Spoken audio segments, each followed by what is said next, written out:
National Hot Tea Month, because that's exactly what you want when you're sitting on your couch feeling sick, is you want some tea. So we are celebrating with Tony Tellin, the head tea maker from Smith Teamaker, to teach us how to make the perfect hot toddy. A couple nights ago, I was sitting on my couch wishing I could have a hot toddy.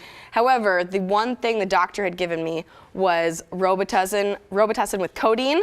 Oh. And the one thing it says on that bottle is do not have any alcohol. So I did not have a hot toddy, but here I am, back from the dead of the flu, ready for a hot toddy. So you're going to start the process for us. We're going to start the process. So January is National Hot Tea Month, and January 11th is National Hot Toddy Day.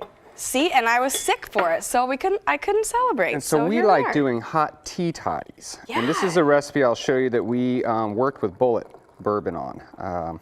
That is quite tasty. And had I known you were sick, I would have brought you over one, despite the warnings of the Robitussin.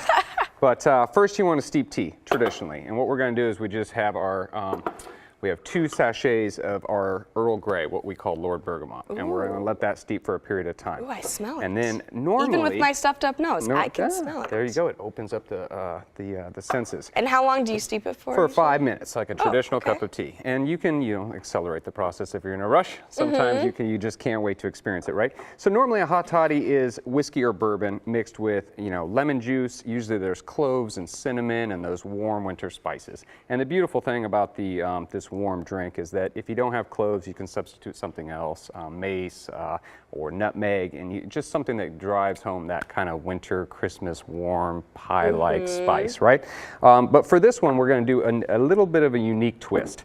We're going to add lemon, the peel of 1 lemon, to get that citrus blast and that aldehyde, which is, that high aromatics, and we're going to add this to it. Now, Earl Grey is black tea scented with bergamot oil, which is also a citrus. So this is going to be a lot of citrus.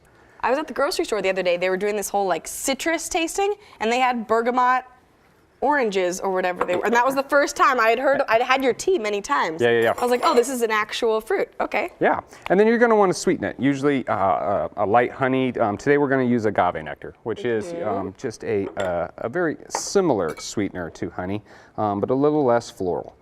So we're going to put this in. And so do you make this whole thing? Well, you can cut the recipe in half, but we're making a teapot hot toddy, so enough that you can have a couple, or you could share with a friend. Right. But I just keep it to yourself. Depending how sick you're feeling. Yeah, exactly. Is it true? I have read that there actually is some proof that hot toddies can make you feel better.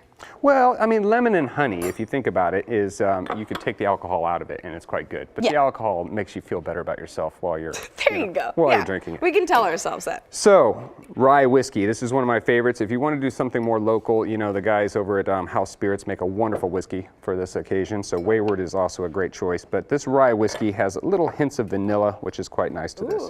Now, I never have a full bottle anymore in my house, so I apologize. But we're going to add about 3 ounces to this teapot. Okay. And if the bottle was full, that would just mean you weren't drinking enough hot toddies. Just weren't drinking enough hot toddies. And then we're going to add a little bit of lavender. Oh. Now, when you buy lavender, and you can get it just about in any supermarket these days, you want to get French lavender. And this is just my preference.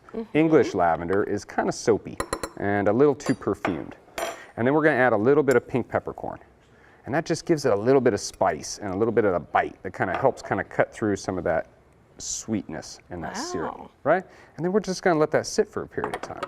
Okay. Now you get your cups ready, or if you're at home, you put on your PJs and you get curled up with a warm blankie. You find your movie on Netflix. You find your movie on Netflix, exactly, or Hulu, right, or whoever you got going on. Yeah. And then. Or you turn on your live at 7, Exactly. This is for tomorrow night when you guys need to prepare for the show. Wow. And then when you're done. So, tea, you can substitute tea in any recipe that calls for water. And this is just one example. But tea adds some body and some tannin. Oh my gosh. Which kind of brings some complexity as well as caffeine. And, somebody might argue with me, but I think it's great to mix your uppers and downers. That smells so delicious. And there is the recipe. And we had 5 minutes for this segment, and you followed through. That was exactly 5 minutes. Thank you so much. It's nice to see you again. Cheers. Hope you feel better. Yes, good to see you. This will help me feel better. So let's taste it, of course. Cheers. It smells amazing. Oh my goodness. Clears the throat. That is wonderful. Yes. That will just power me through the rest of the show. Thank you so much. Yeah.